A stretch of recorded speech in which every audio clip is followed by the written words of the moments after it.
आजकल के बच्चों की ना लिस्ट लंबी ही होती जा रही है और इसके लिए जिम्मेदार कौन है? कुछ हद तक हम खुद ही। हम अपने बच्चों को इतना बेशुमार लाड प्यार देते हैं, किसी भी चीज की कोई कमी नहीं रखते और कोई लिमिट्स नहीं बनाते, तो हमारे बच्चे बिगड़ जाते हैं। भद्रता से कहें तो ओवर पैम्पर्ड। आज जानते हैं क्या ऐसा करें कि बच्चे फ्यूचर रेडी हो सकें, शेयरिंग, केयरिंग, पेशेंस, रिस्पॉन्सिबिलिटीज लेना सीख सकें। हर जनरेशन को लगता है उनके बच्चे इतने लायक नहीं हैं, तो आज और अभी हम इस टॉपिक पर क्यों ही बात कर रहे हैं? इसका कारण है एक वायरल रील। 10 साल के बच्चे ने जिस तरह से केबीसी में खुद को प्रोजेक्ट किया, उसको बहुत ज्यादा ट्रोल किया जा रहा है। बदतमीज बच्चा तक कहा जा रहा है। हम उस बच्चे और उसके पेरेंट्स के साथ बहुत अनफेयर हो रहे हैं। 5 से 6 मिनट की केबीसी की एक सेगमेंट, जिस पर हम सब बहुत बड़े जज बने हुए हैं, जजमेंट्स पास किए जा रहे हैं। ऐसा क्यों?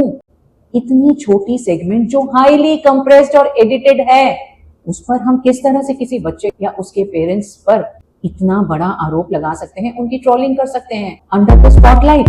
बच्चे का क्या हम सभी का ही बिहेवियर वैसा नहीं रहेगा जैसा हम नॉर्मली करते हैं? जब स्टार्टिंग में बच्चे ने थोड़ा सा एटीट्यूड दिखाया तो जो तालियों की गड़गड़ाहट मिली, तो शायद उसे फील हुआ होगा इस तरह से बिहेव करना अच्छा है, लोगों को अच्छा लग रहा है। उसके पेरेंट्स की ट्रेनिंग का यहाँ कोई प्रश्न ही नहीं आता। ये नहीं बताता कि वो सब जगह पर ही वैसा ही बिहेव करेगा। बच्चे और उसके पेरेंट्स के साथ तो अच्छा नहीं हो रहा, पर कुछ एक अच्छा जो इस रील से सामने आया है वो ये है कि हम इस टॉपिक पर बात कर रहे हैं। इस वायरल वीडियो ने पेरेंट्स के बीच में एक बड़ा अनकंफर्टेबल प्रश्न उठाया है। क्या ज्यादा लाड प्यार से हम अपने बच्चों को बिगाड़ रहे हैं?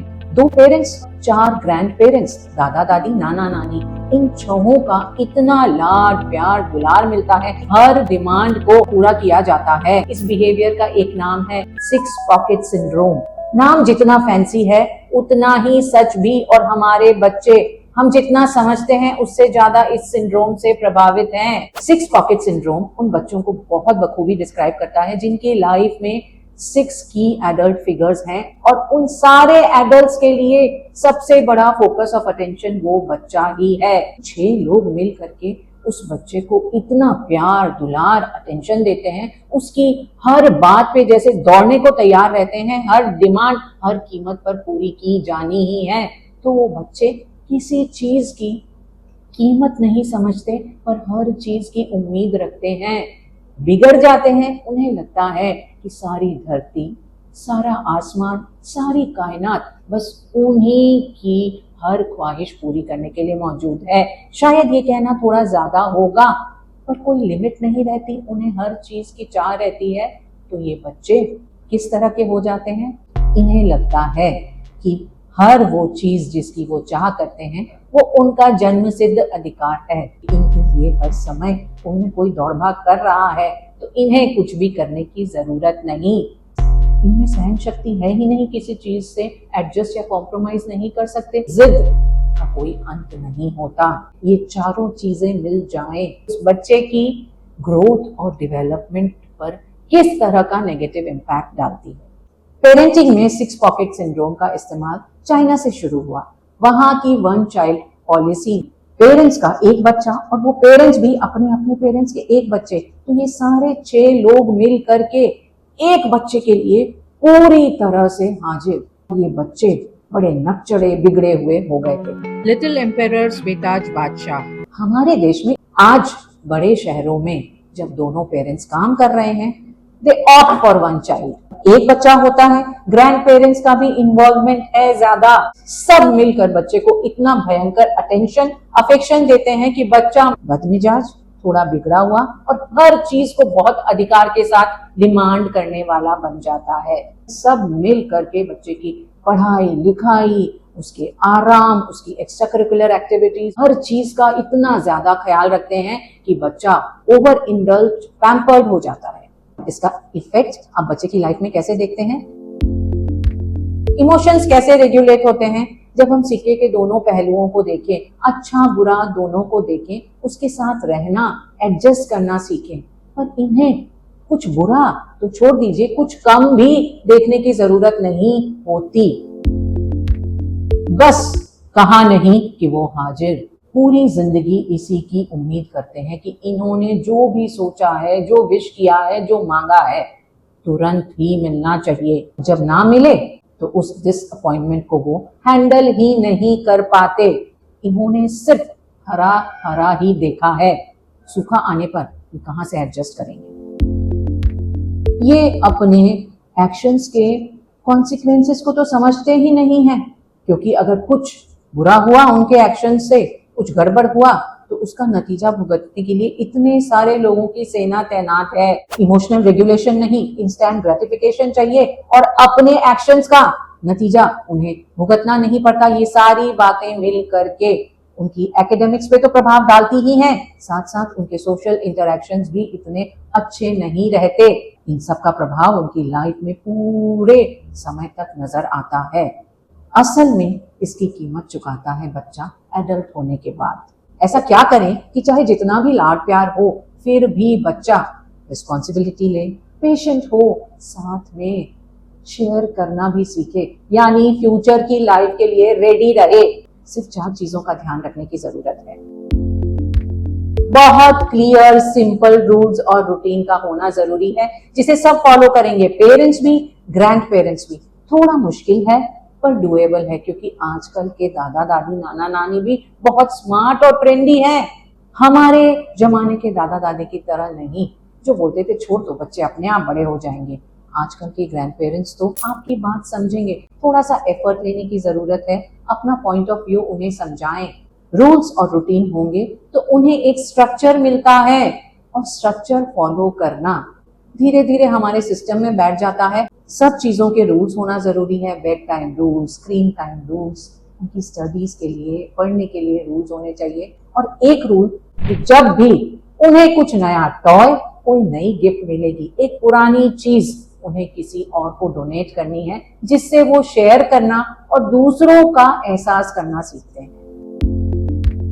उन्हें इनकरेज करना है कि वो खुद से अपने काम करें, इंडिपेंडेंट बनाने की चेष्टा करनी है। उन्हें रिस्पॉन्सिबिलिटीज देनी है, पर उनकी उम्र के हिसाब से। 3 साल के बच्चों से आप बहुत ज्यादा उम्मीद नहीं कर सकते।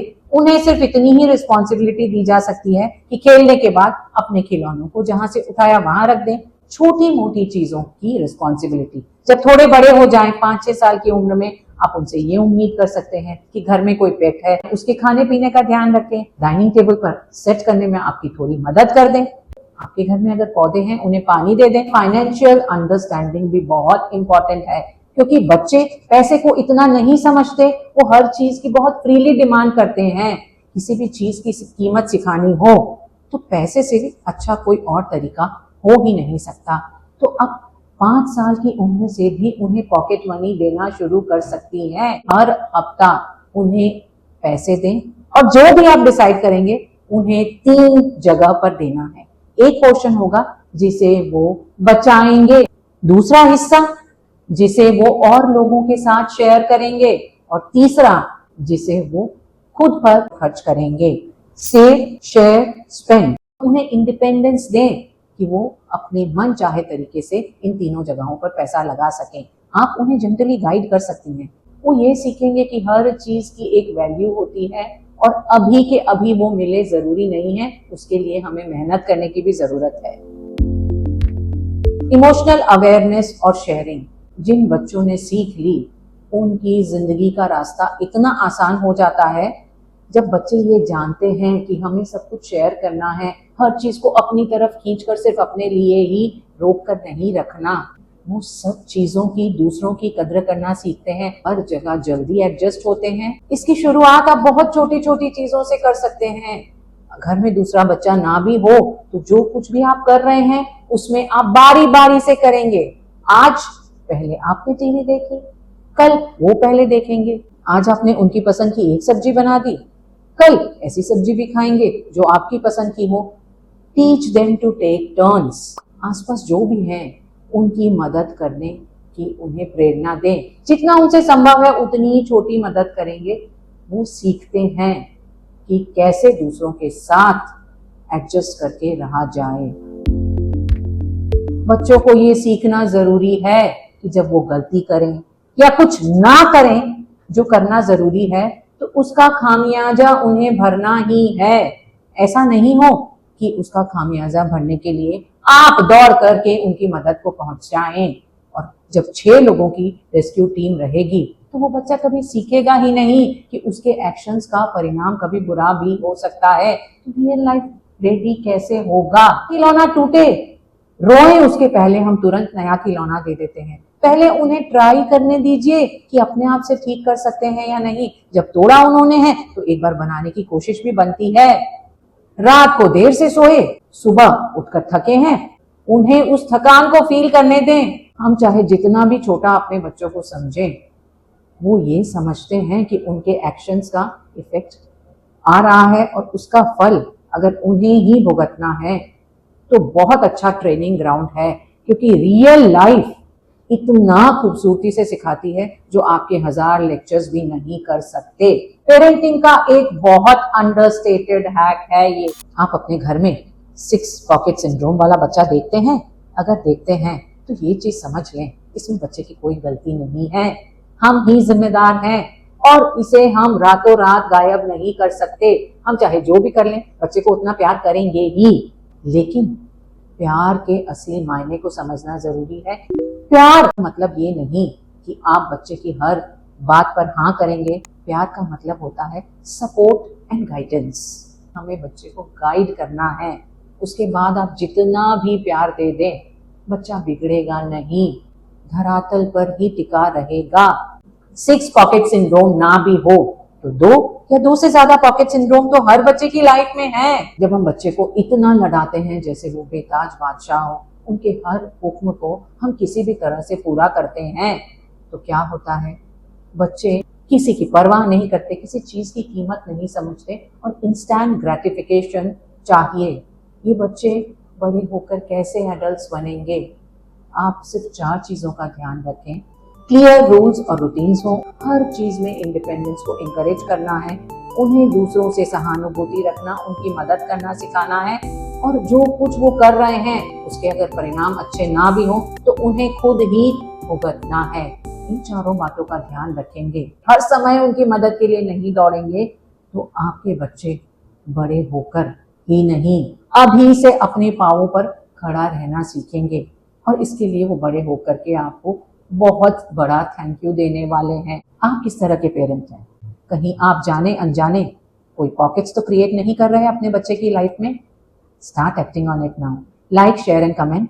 और हाँ, मेरे अगले वीडियो का टॉपिक है किस तरह की रूटीन बनाए कि बच्चा फ्यूचर लाइफ रेडी हो जाए। एक दिन, एक ऑर्डिनरी दिन जो बच्चे में एक्स्ट्रा ऑर्डिनरी हैबिट्स डालेगा। We will discuss it. Tune in for that. Bye bye.